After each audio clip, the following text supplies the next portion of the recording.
brings Amelia to Redwing. She does get to Redwing and other exotic places in 1857, but not for any purpose other than the fact this is a stopping point. I could also title the talk "The Race to Redwing," because in the 1850s, every spring there was a race to Redwing because Minnesota Territory was being settled, and during the winter, the territory was just totally cut off from the rest of the country, from the rest of the world. Oh, let's put up that first slide. And you can see this is going to be Minnesota Territory, but there's even more I want to talk about here. This is the original Minnesota Territory in the dark shade. You can see it goes all the way to the Missouri River. And you can see Redwing there is in the original Wabasha County. These are the original counties, territorial 1849.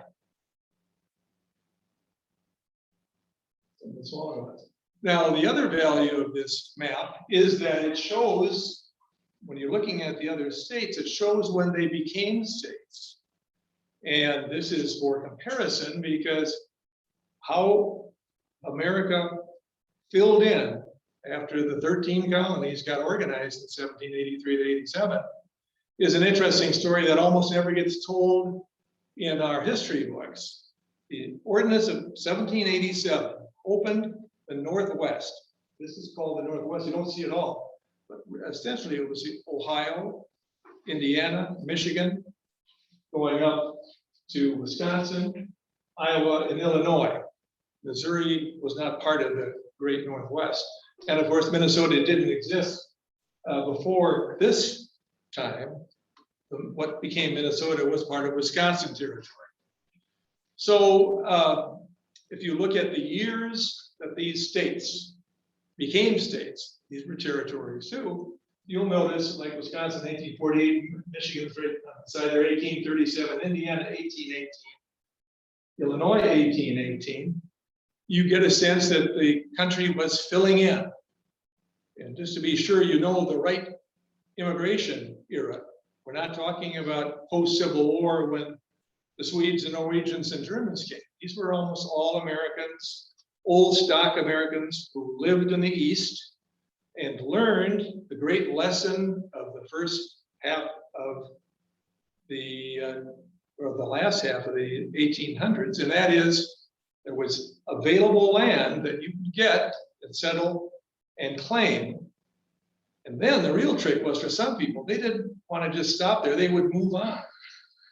I would say the majority of people, when they moved into Ohio, stayed in Ohio. Same with Indiana, but we know Abraham Lincoln came from Indiana and went to Illinois. You didn't always stay where you started. And this was going to happen in Minnesota too. So let's get to Amelia. And Amelia Ullmann, I want to talk about. She's such an interesting woman because she and her husband had come to this area in 1853. And they went to St. Paul and they opened a business. They worked in the fur trade. And what was left of the fur trade, that was almost all gone by then. And they were right at the tail end of the Indian presence, the major presence in this area.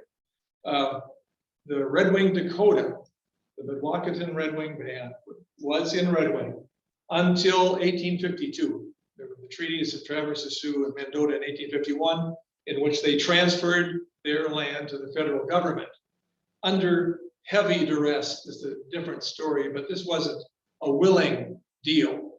Walkington didn't want to move, but they understood that they had to. And that's kind of the story, I should mention, of the Indian peoples when the Northwest Ordinance was passed. They're Indians in all of these states. Wars, Indian wars, sometimes it's Indian treaties were passed so the white people could come in and occupy and settle. Amelia Ullmann was going to make a trip along with her husband Joseph, really a buying trip, because as I said, every winter Minnesota was cut off from the rest of the country. And they were business people on Jackson Street. store that sold stuff. By spring, they're out of stuff, and they have to go downriver to get it.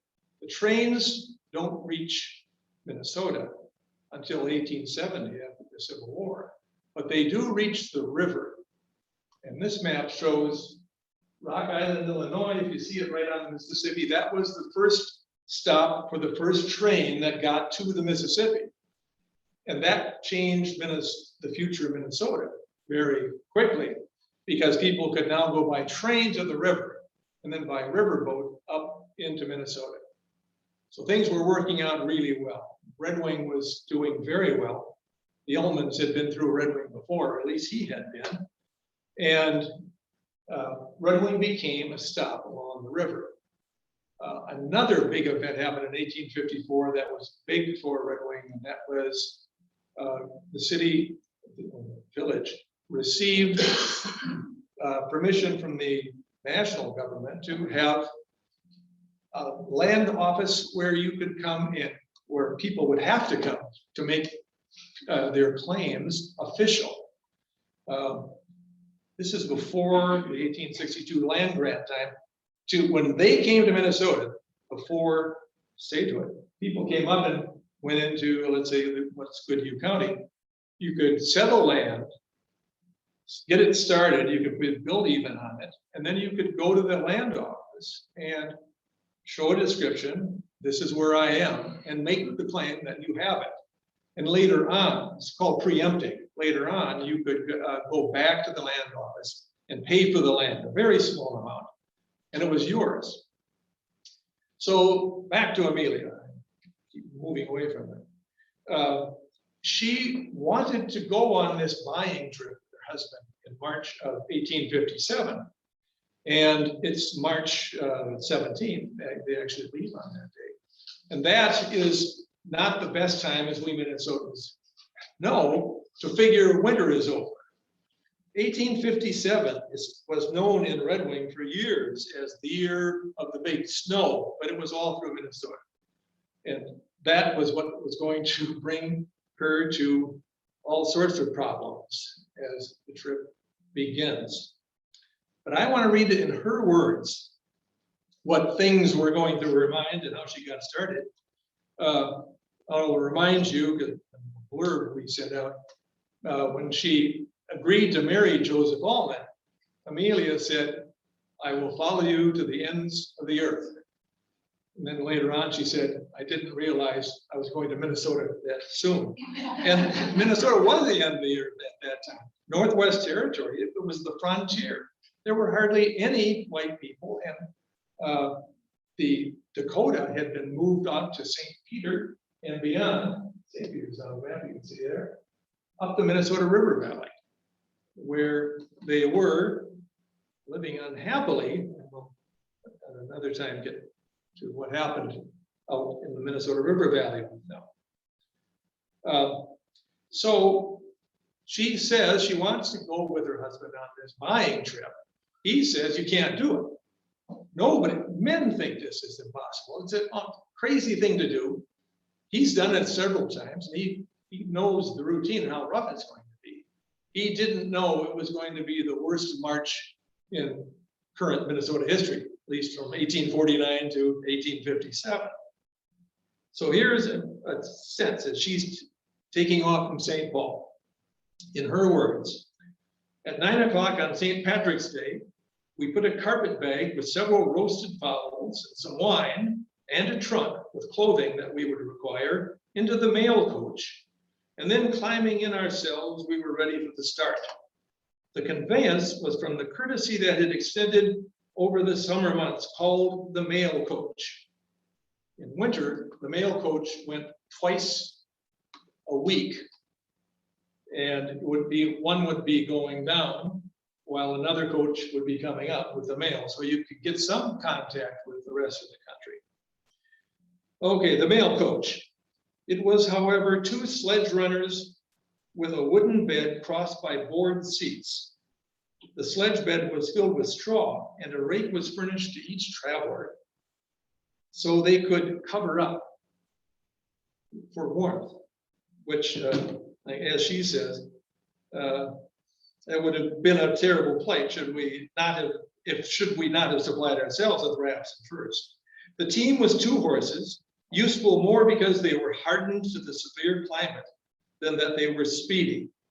Besides ourselves, the passengers were 2 St. Paul merchants, and we all were booked through to Dubuque.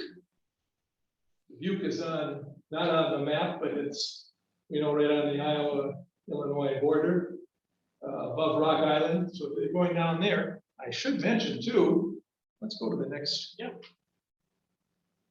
before we leave the slide, I wanted to get where the Walkington were at the time this was all taking place. This is before the treaties of 1851 that I mentioned, because of course Redwing was a Walkington village. You see Redwing, you don't see Wabasha, but there were Indians. That was the largest Indian band, Walkington Band. And then the Redwing Band, which was small. Little Crow's Band at Kaposia, which is West St. Paul. Going down the river is Mendota, where the trading posts were right across from Fort Snelling. Black Dog's Village. It's also called Pennaton's Village. There was another chief that was before Black Dog. Cloudman's Village. The Gideon Pond House, Oak Grove, Mission. That house in Mission is still there. If you want to go up there, it's in Bloomington. Indians visited there. They did not live there. Then Good Roads Village. And finally, the Shakopee's village, which, like Wabasha, was a very large one. So that's where the Mid-Walkington were. Don't like to miss or lose track of the Indians because we've lost track of them so often in American history. Let's show the Ullmann picture to get a sense of. Let's see what. One more back. There they are. Not very prosperous looking operation, but that's the Ullmann building at Jackson Street at St. Paul. All right, back to her words. Now they're on the road. The snow came down during the day without cessation, hiding all traces of the road and drifting in high banks. As the driver and the horses had only the stretch from one changing station to another to know, they found their way by sort of instinct. For there was nothing, so far as we could see, in the darkness of the storm and the approaching night to mark the trail. The way, at best, was scarcely more than a trail, and a driver unfamiliar with it would have certainly been lost. 7 o'clock, we arrived at our second stopping place, and where we would remain for the night. Cottage Grove was the pleasantly suggestive name given to the place. However agreeable Cottage Grove may have been at some other season of the year, on that stormy night, it looked only like a log hut stuck down in a snowdrift. The accommodations were the most primitive kind. In fact, the hut was hardly more than a frontier shelter with a little lodging, food, and drink. A plain supper of bacon, baked potatoes, and bread was set before us, and under the genial influence of a cheerful wood fire blazing in the wide open fireplace, we almost forgot that the storm raged without. This is Cottage Grove. A lot of people think Cottage Grove was founded in the 1950s. The houses went in. Old Cottage Grove, and the farmland to its east was the first Cottage Grove, and that community is still there. You can see that too, for that matter. The plan that night was to start the next morning at 4 in the morning. So everybody's up at 4, but they can't get moving. Let's find out why. The heavy snowstorm of the preceding day had buried every trace of the road. Through the great drifts, the horses plowed their way, buried up to their bodies in the snow. Sometimes the sled skid along upon a frozen surface, and then breaking through the crust, sank down. And we were pulled through a pile of snow, the loose masses flying back in our faces and covering our clothes. An hour out, the poor horses sank into a drift so far that they were almost lost from sight as they floundered about wildly in the white mass. dragged the sled after them into the depths of a drift, and then, exhausted, refused to go farther. The poor animals are up to their bodies in the snow, and they really can't move farther. Well, the men knew what to do. They got out and started shoveling around and making a path so they could get started again. As Amanda says, Amelia says, the driver and the three men set to work, and after a long delay, finally cleared the way sufficiently for the team to move. Incidents of this character were of frequent occurrence on this trip. We knew not how often we might be stopped by a drift or the sled overturned, and we tumbled out into the snow. 60 miles must be made this second day. The drivers were forced to reach the changing station on time or within an hour or so, even if they must cruelly urge the horses all the way. These changing places were about 15 miles apart, and upon the arrival at each, the poor animals were ready to drop from sheer exhaustion. The stop, which was made at or near noon, was the longest of the day generally, about a half an hour, so we could get dinner. Now the bad news. The weather gets worse. You think the weather's bad, the weather gets worse, and it gets worse the next day, but I get ahead of myself. The miseries of the forenoon had their counterparts in the afternoon. We floundered on through the snow in a dark and heavy atmosphere, intensely cold and filled with flying particles of snow that, striking our faces, burnt and blistered them. The scene was of intense gloom of winter without any of its life or brightness, a cover of white upon which there was no evidence of human existence or even animal life, save the winter birds that were hardy enough to withstand the rigor of such a climate. There was either the open prairie that disappeared in the gloom of the snow clouds and swept by cruel wind, or the sparsely wooded tracts where the black trunks and leafless boughs intensified the somberness. Darkness came, and we were still miles away from the prescribed end of the day's journey. The horses plowed on into the night, making their way through the snow as they went. We passed no houses, nor saw a human being except the men at the changing stations. So this is rural Minnesota in 1857. There isn't anybody there. Now, they're going north-south on this route, as direct as they can towards Dubuque. And I'm surprised that they didn't at least see one or two homesteads along the way, because it is 1857. Just a background again about immigration.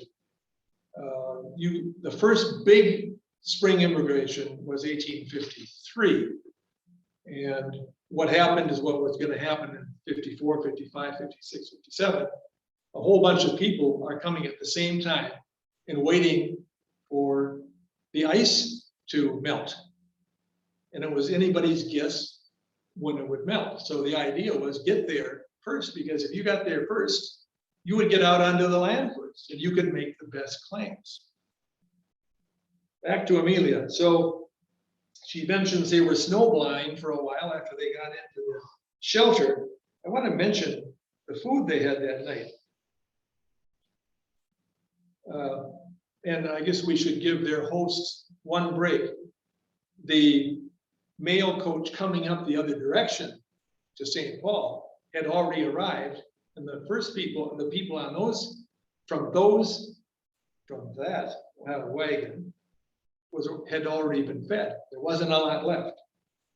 Here's what she says: a cloth stiff from grease and dirt, a fork with a broken prong, a knife with a greasy wooden handle was the spread.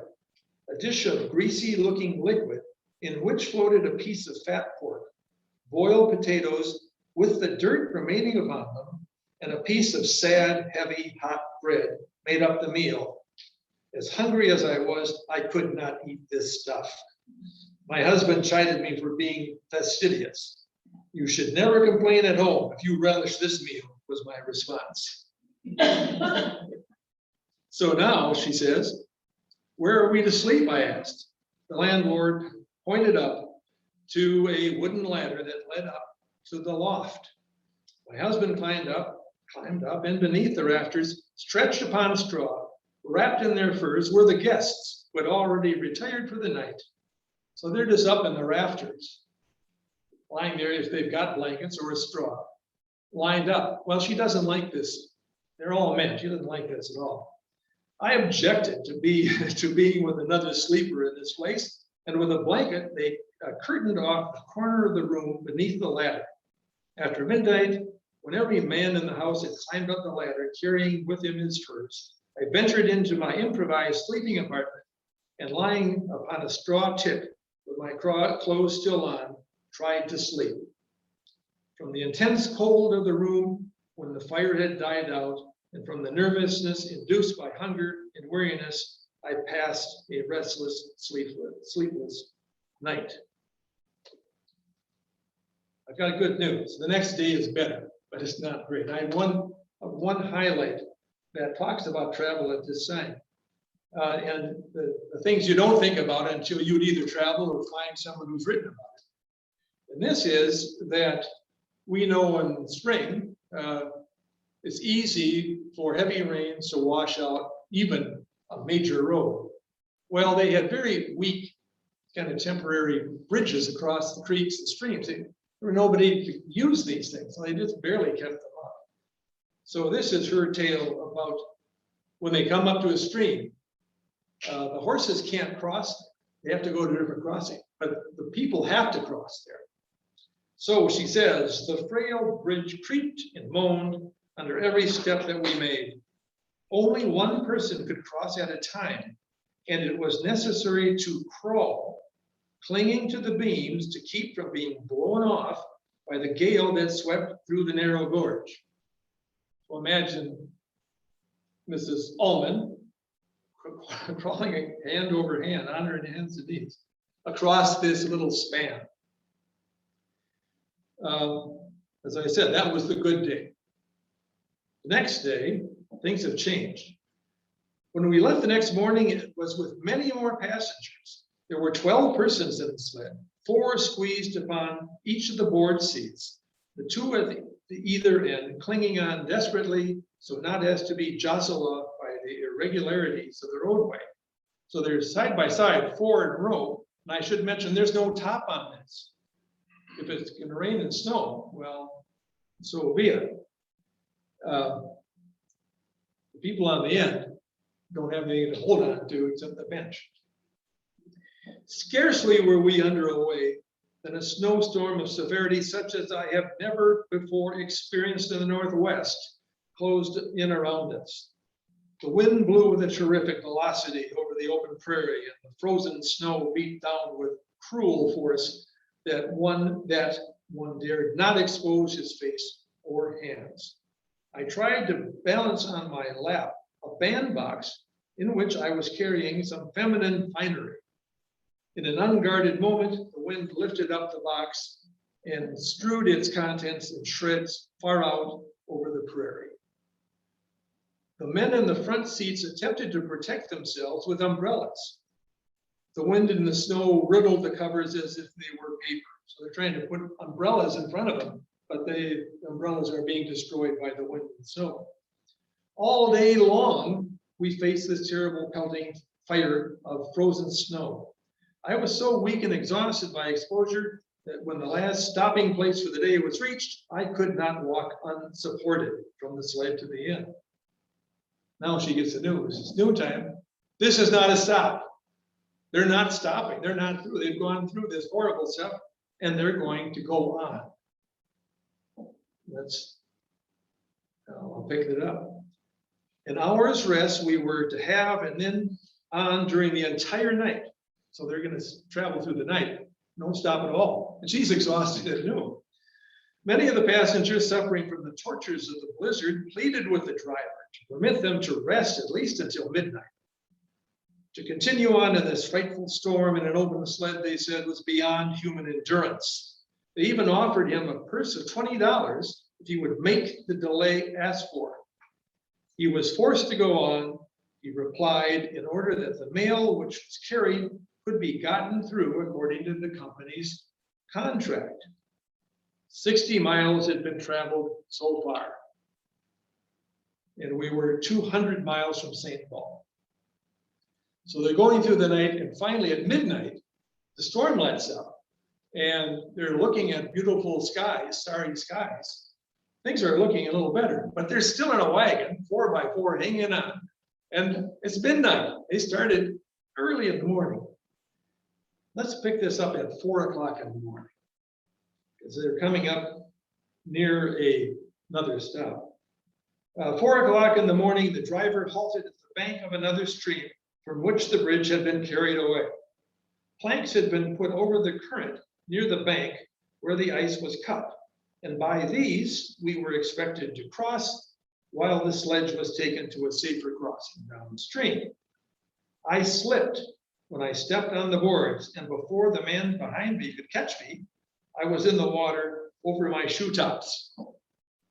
I had no opportunity to change my wet shoes and stockings, as our trunks could not be opened until the next stopping place at 8 o'clock in the morning. For 4 hours, I rode shivering through cold and laid the foundations for a severe illness that has ever since remained with me. Just a terrible situation. But let's get to the good news. They got to Dubuque at 4 in the afternoon. So we've gone through the day, through the night, and through most of the next day. So here they are. At 4 in the afternoon, we rejoiced to see Dubuque.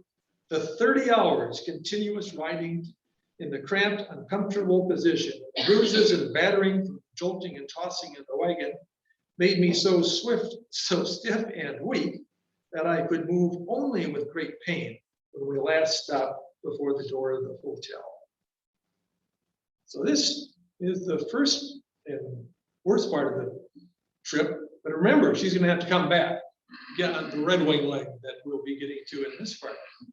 I'll just remind you that they are going on a business trip, and they go all the way to Chicago, and then over and down to St. Louis along the way. Let's show that picture of Amelia.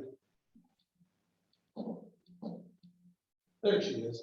Should have had that up. So you should look at this incredible woman. She was 25 years old when this event took place. So she was young and strong. But there she is. So they were on this buying trip that ended in St. Louis. This whole trip from St. Paul back to St. Paul in March of 1857 took a little more than 3 weeks. They came back, and they were back in April, thereabouts. So they're buying goods. This is what other people do to not bring back with them, but to hire, to buy, and then have it shipped by a riverboat back up to St. Paul. And this is such a smart plan, because if you're a St. Paul businessman who doesn't have the guts that Ullmann had to go out into this incredible, I mean, the weather might have been nice, it wasn't, but he knew what could happen, and out he went, because he's going to have all of his goods before anybody else in St. Paul gets them. It's a brilliant plan. He could make a big profit. He's done it before. So the trip goes well, and as they go south, the weather is a little warmer. You're getting to the end of March, but now they turn and come back to Minnesota. And the way they do that, there are no trains. They come back upriver to Galena, and Galena is not on our map, but you remember, it's northwest Illinois, right on the Mississippi. If you've been to Galena, it's quite the place. It still looks like it did in 1857. It's a big tourist spot. It's kind of off the track, but it's a very famous river town, and it's very tied to Redwing. If you look through the old records and letters, you will often see the people came from Redwing, and when their port of departure was Galena, Illinois. Dubuque became another spot, Dunleaf, Illinois, and a few others, but that was a big port. So they get to Galena, the Ullmans, and they go looking for a boat, and they actually find the editor, a boat they had used before, and they book passage. Now they're doing this in the expectation that now they're going to be going up the river, and in a few days, they're going to be back in St. Paul. But they know if the river isn't open, and the big ice cork in the river is Lake Pepin. This is, now we're getting to why Redwing is so important here, because Lake Pepin will stop everything. And it still does today, think about it. The last part of the Mississippi to open in winter is Lake Pepin. It's a little shallower, it spreads out, and it just freezes. And it froze usually 2 to 3 feet in depth at this time. This is before dredging and making channels through the river. It was shallower. So I'm going to pick up when they reach Reed's Landing. And a lot of you would know where Reed's Landing is. It's just before you get to Wabasha. It's right where the Chippewa River, across from Wisconsin, comes in and starts to flood and back up the river to make Lake Pepin. 21 miles long, Lake Pepin. And they get to Reed's Landing and look out and see what this is. She just sees a long frozen sheet of ice between the two sides of the river bluffs. And they have no idea when they're going to get out of this deal. Now, they're a little more knowledgeable. With them were 22 steamboats filled with people, about 1,500 people at Reed's Landing. This happened every spring because the people and the steamboat captains wanted to get their people up the river. And by this time, this is 1857, there's been quite a bit of settlement. Goodhue County was filled, and Wabasha and other southeastern counties. The people wanted to get to the Minnesota River Valley, up to St. Paul, make a left and go up past Fort Snelling and out to the Minnesota River Valley. That could get them way out on the prairie where nobody else had land. Most of these people were land claimers, and some were speculators who planned to, some were actually charlatans who would build paper cities. They would lay out cities and sell it to people back east and then not come through. Goodhue County has some paper towns. My father wrote an article for Goodhue County History Quarterly about the ghost towns of Goodhue County and paper cities. But those were the speculators. Most of the people were coming to claim land, and they're set. They were planning, and they were farmers. They wanted to work the land. So they're on the boats, and they're just pacing around. What do we do? And by the way, the boats are crammed. Let's show it. Let's steam boat here. There we go. The boat on the far right is the time, and oh, I should look at my notes. Why don't I know? Time and tide, because the captain, who I should remember this, the captain, Louis Robert, would always tell people they came to his ship, you know, and they're buying tickets, get on fast, time and tide waits for no man, you know, that famous saying. But he always added, and not long for women. So he thought that was very funny, and it's kind of clever. So time and tide, look at that boat. I wish you could see it more, but try and look at the middle of it. That's the cabin. You could reserve places in the cabin. But if you couldn't get in the cabin, you could be up on the top deck, and you would be there with other people. There were, I'm going to ask for a guess you'd never get it. On that boat in 1857, when the water finally and the ice broke, 443 people. That's how they jammed those boats. And they were all doing that. They just, and the people were happy to get on. Sometimes you'd be almost lying on the person next to you. You know, you're just overlapped. Those are the people who had deck space.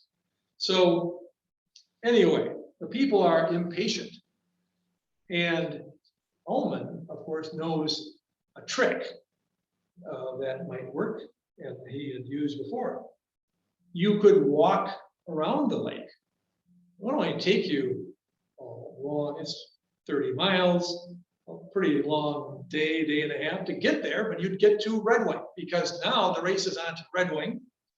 And the reason that is happening is if you get to Redwing, the river is open from Redwing to Hastings and right all the way up to the Minnesota River Valley. And the Minnesota River boats would come down to Redwing.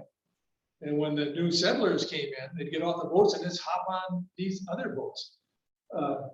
Time and, look at it again. Time and Tide and Frank Steele, which is the boat to the left, were both Minnesota River boats. That's the only place they went, up, well, down to Redwing on the Mississippi. So is that a picture of Reed's Landing? This is why did you ask that? This is St. Paul's lower landing, the big landing at the foot of Jackson Street today. Lambert Landing, no. Yeah, well, it was the 1920 name. Colonel Lambert was the man who named it for it. But at this time, there was also a landing, the upper landing was up closer to, about a mile and a half to 2 miles. You know where Irvine Park is in St. Paul? It's a park right near the river. It's right down from there. So anyway, this is St. Paul Landing.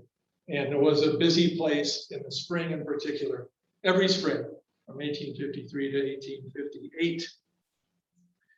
All right, well, let's see what the plan was for the Ullmans. The next morning, as soon as we had finished breakfast, the first thought was to get farther on. After considerable searching, a farmer was found who would take us around the lake to Redwing. He came to the hotel at 8 o'clock with a dead axle wagon, the bed crossed by boards for seats, and we started. Besides my husband and myself, there were 4 persons, 3 men and 1 woman in the party. The distance was 40 miles, more like 30, mostly along the edge of the lake. This is interesting because there is a military road up over the bluff, but it's not in very good shape. And I don't know why the farmer took them there, but this is where they were going. No road had been made, and the farmer followed a trail, jolting us over rocks, brushing us by limbs and bushes, sometimes upon a bluff, and then close down to the shore of the lake. The woodman's axe at the start would be heard far up in the forest. We should know about the steamboat era. Woodlots were critical to the travel. Steamboats were going up and down. It's just a steady traffic, and they were using wood. And you would stop along places where you'd have a woodlot. People would chop wood. They were all up and down the river. By the 1860s or 70s, there were hardly any trees near the river, all along, including the Redwing area. They were over in Ellsworth cutting wood because they were using up so much. But she said she could, at the start, she could hear a woodman's axe. Far up in the forest, but the sound soon died away. We appeared to be beyond the limits of civilization, for we saw not a house, not even a woodman's hut, nor a human being after leaving Reed's Landing. Seen from a softer seat than a rough board put across the wagon, the wondrous national beauty of the scene would no doubt have been enchanting, but kept clinging to the seat for fear of being tumbled out by the continuous jolting over rocks and fallen logs. Let's look at the river in better times. Look at this beautiful painting. This is the label. I have it here. I have it kind of memorized. It is the river Mississippi below Redwing, is what it's called in the 1850s. Right at the time they're traveling. Unfortunately, they're coming down towards Lake Pepin, and Lake Pepin is frozen. So imagine this all frozen. These are imaginations here. But look at the beauty of the scene. And the beauty of the boats. I think steamboats were really attractive things. And this was kind of a romantic adventure for people. This is really something when they find out that they're coming up to this beautiful part of the country. But again, they're not here in deep winter. I had a couple of winter pictures. Let's freeze up one of those or two. Where was that picture taken? That painting made, Where was that picture? I'm not, he just says just below Redwing. It looks to me like it could be not far from the head of the lake. Is that's not Iron Bluff, No, it's farther south. down farther than that? Yes, I'm, what's Rattlesnake? West, out toward Lake City, brother? Yeah, in that direction, but not very far. The lake is just starting out. And of course, the island in the middle, first of all, it's got trees on it. So you know that's an old painting. They would have been all taken out. The river changed. Yeah, remember, every spring it would change. So that's the best label we have is he was below Redwing when he painted it. While I was saying that, I was curious because my relation sold, many estimates, sold woods to market. Oh. Many estimates.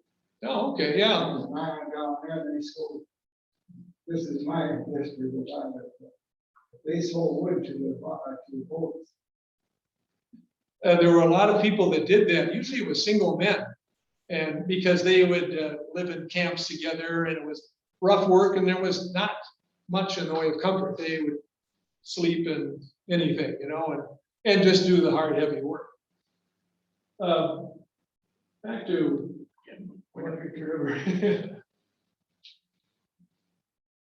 this is 1915, but I like it because it gives you that snow feel that Redwing is there on the Wisconsin shore, and the river I can see is actually open there. But imagine it's frozen and dressed up, and women with their fur muffs there.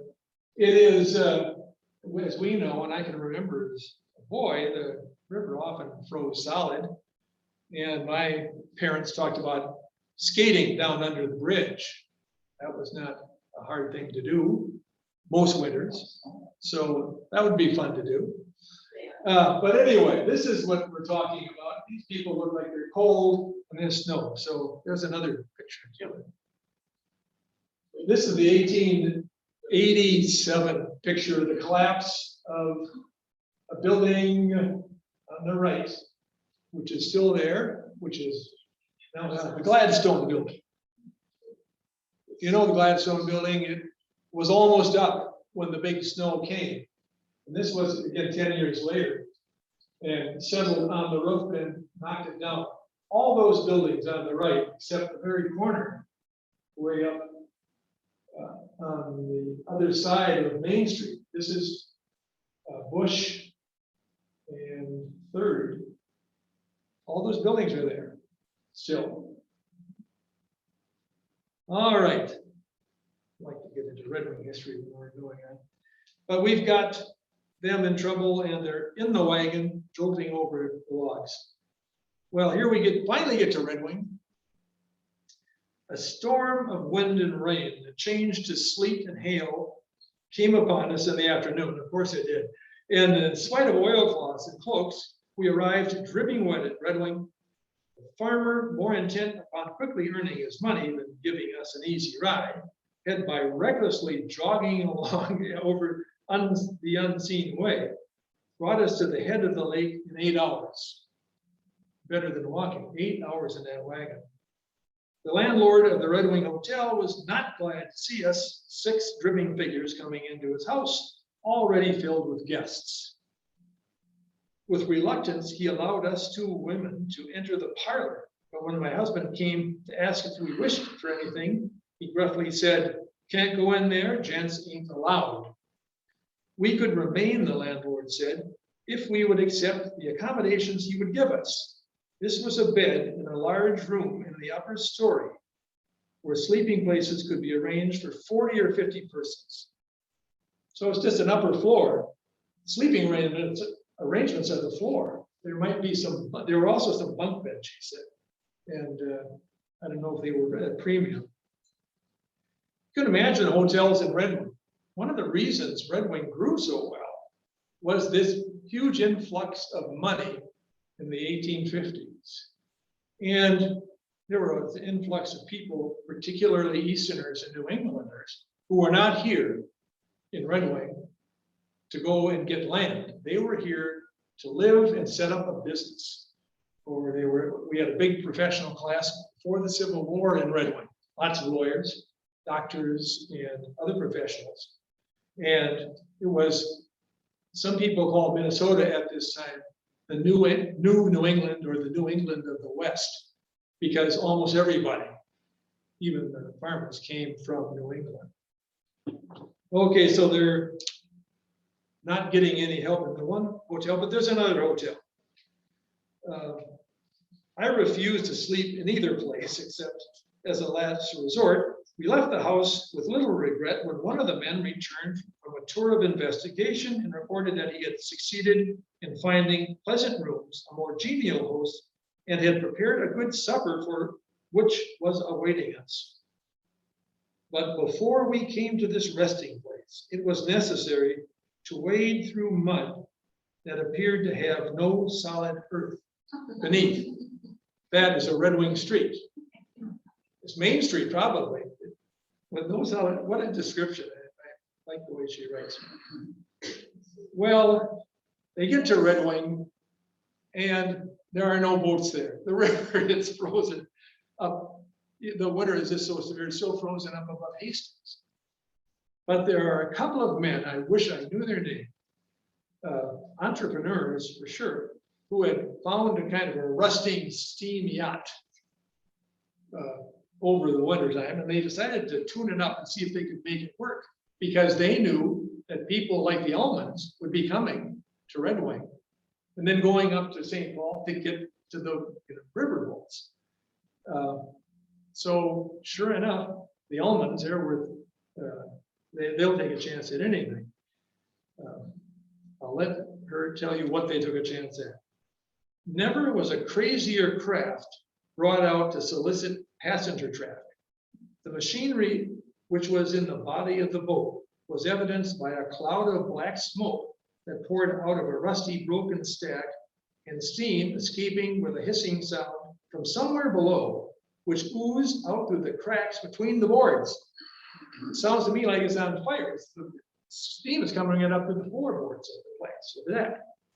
Above this hulk was a sort of box high enough for one person to stand erect, or scarcely high enough for one person to stand erect, and with a space for 10 or 12 persons. There were no frames in the holes made for the windows, and the door was too small for the sill and could not be kept closed. A few store boxes were there for seats, candles stuck in wooden sockets nailed on the wall, and a round sheet iron stove constituted the furnishings of the cabin. An inspector of the steamboats would have condemned the craft upon sight. Is our boat safe? I asked one of the men. I guess so, he replied. We are willing to make the trial if you are. Encouragement. This is a husband story that resonates with me. My husband, who knew as little about machinery as a man could, was sent to inspect the engine. He came back and reported, everything's all right. He doesn't know anything about it, but that's what he says. It's not to us. At 8 o'clock, the boat that night, the boat floated groaning out into the current and then headed northward. The gearing cracked at every revolution of the wheel, and the timbers of the boat moaned as if in remonstrance at being pushed back into service after retirement on account of age. We expected every minute to be blown up, and all were speculating at the depth of the water and what were our chances of being rescued when the catastrophe took place. So they're sitting there talking with each other. When it blows up, what do you think our chances are? But they keep going. A cold wind whistled through the windows and open door. The stove, fired to a red hot heat, burnt one side of the body, and an icy draft chilled the other. The boat puffed on through the darkness, often almost washed back by the force of the swift current. They're going upriver in a really weak craft. Or it quivered by colliding with blocks of ice. 2 o'clock in the morning, we breathed a sigh of relief as we stepped on the landing place at Hastings. This was a 6-hour trip, Redwing to Hastings down the river. Here was another disappointment. There was no boat to take us farther up the river. The ice had not yet broken above Hastings, and Captain Davidson, who owned those boats I mentioned to you, had not been able to make his first trip down. So now they're stuck. They do find a place in Hastings. She said they had to wait a bit because someone was using the room. They just wanted to get in and rest. They get into the rooms and check out the beds, and the sheets are still warm. So it's quite a turnover there at the hotel. They did change the sheets, as she said. They stayed the rest of the night. So now we've got the Ullmans ready to go back to St. Paul, and the most boring part of the trip for them, because it was so easy, it took them 12 hours from Hastings overland to get to St. Paul. It's like travel now and then. Well, they were in a wagon, they were warm, they were fairly comfortable, and they were happy to be back home. So her trip was over, and I doubt that if her husband said, "You want to do it again next year?" she would say yes. But let's think back about this. First of all, do you have any questions before I pose? I think lots of things to learn about this. First, you learn that Minnesota was settled in quite interesting ways. This is 1857. It becomes a state the next year. It took so long because as the country developed, you'll never believe this, but they were smart enough to add a northern state and a southern state at the same time, coming right across to the Mississippi. It was tied. And you know why it was tied, because it's going back to the Constitution and the lack of it satisfying the issue of slavery. The Missouri Compromise, let's show us that. Yeah. Allowed, they were, they allowed Missouri and Maine in. Maine was part of Massachusetts until 1820. And they made it a state so they could match Missouri. There you see Missouri at the bottom. The bottom border, the southern border of Missouri, was the divide between slavery and free people. So the South didn't want to see another free state, and Minnesota clearly was going to be a free state, coming in until they could balance it out. But then they were pointing out the fact that draw that line all the way across, it's going across New Mexico. It's way, not enough slave states. One of the reasons we had the war with Mexico in 1846, it's 13 years before this, was consideration that by some that Mexican territory could be taken over and turned into slave states. There was one actual proposition to divide what became Texas into 8 states to balance, again, slave versus free states. So Minnesota finally gets its foot in the door and gets to be a state in 1858, the year after the Ullman's trip. You look back at what happened in this rush as soon as the territory was free, as soon as the Indian treaties were signed. For those 5 and 6 years, it was an amazing rush into this state, and it really ballooned in population. Everything was being claimed, certainly in the south central and down to the Iowa border, and out west to the Nebraska territory border. So it was a new Minnesota that people came back to after the horrible Civil War that's just about to start in just a couple of years. The biggest event of American history probably ever, the Civil War, and that was coming. And from that point on, it was a different kind of immigration. It was by railroad. Steamboats were not the way to go anymore. And we had people coming from foreign countries because I mentioned 1862, we had the Land Act, the Land Grant Act, where you could come and claim any land. And if you stayed on it for a year, improved it up with, by bringing it into a land office, it was yours for free. We wanted immigration. And from the beginning, the American government wanted immigration. It's another tool against the Indians, because the Indians were there. The Indians was their place. So more people coming in made it that kind of change. I guess that about wraps it up. I'll mention that this story is part of a series of stories I've been writing just for fun and enjoyment about the stories I've missed, the detailed stories I've missed. This is one I wanted to write, and I've got a lot of them, and I'm working on them when I have time. I want to remind you, if you haven't read what I have written, that everything is documented, all the sources. I'm not making this up. And a lot of links, online links, are included in my book, so you can go in there if you want to see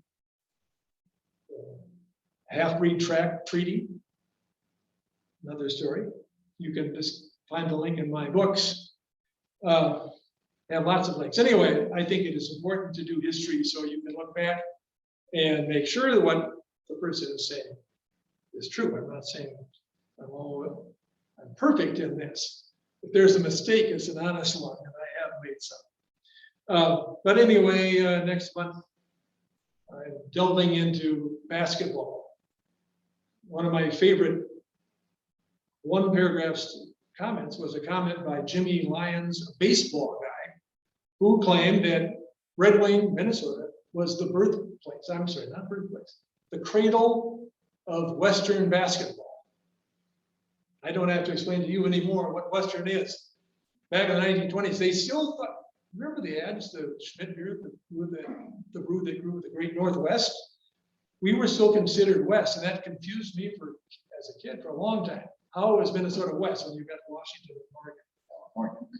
But this was the Northwest, and that was what Jimmy Lyons claimed. And involved in this story is probably the first basketball game ever played in Asia by Americans, by Redwing people. In 1898, I'll give you a clue. And how it came through Redwing, through the National Guard, and expanded into a fad in Redwing, where it got so exciting that a group of 7 men and their 2 people getting their accommodations made a cross-country basketball trip to introduce basketball to the Dakotas, Montana. They went all the way out to Seattle and down to San Francisco and came back in 1906. It's a really interesting story, lots of pictures too. So I follow that into the modern times. Redwing, without question, the most dominant basketball power in Minnesota from that time to 1970. The records are very simple. Redwing won more state tournaments, and they had more state runner-up tournaments in basketball than any other school by far. And they were in more tournaments than any other school. So you will learn, well, those are all the big points. You'll learn about that if you come back. Yep, and if you're interested, that is through Community Ed. You have to sign up for that one. So, and that is on September 20, it's at 7 o'clock. Yeah, sorry, my memory's a little shot right now. Let's see, I don't have it down. But that's through Community Ed. Yeah, I think it's September 23rd. 23rd. It's a fun story, lots of pictures, as I said. But that's, to me, stories like, I'll close on this. Stories like Amelia Ullmann's are what you want in history, because you read it and your whole mind now has a picture. You can't erase it, you've learned it. You see that map of Minnesota territory and get the context of, it all makes sense of how Minnesota was settled. I was a teacher, and I always said, the teaching of American history was almost criminal in America. We taught dates, we taught things you had to know that you didn't have to know. What you had to know is stuff like this. This is what people went through. You know, they didn't just come out here and settle. And I could go on, but it's 1 o'clock. Thank you for coming, and maybe see you again. Oh, question. How many days from the time they left St. Paul to the time they get back to St.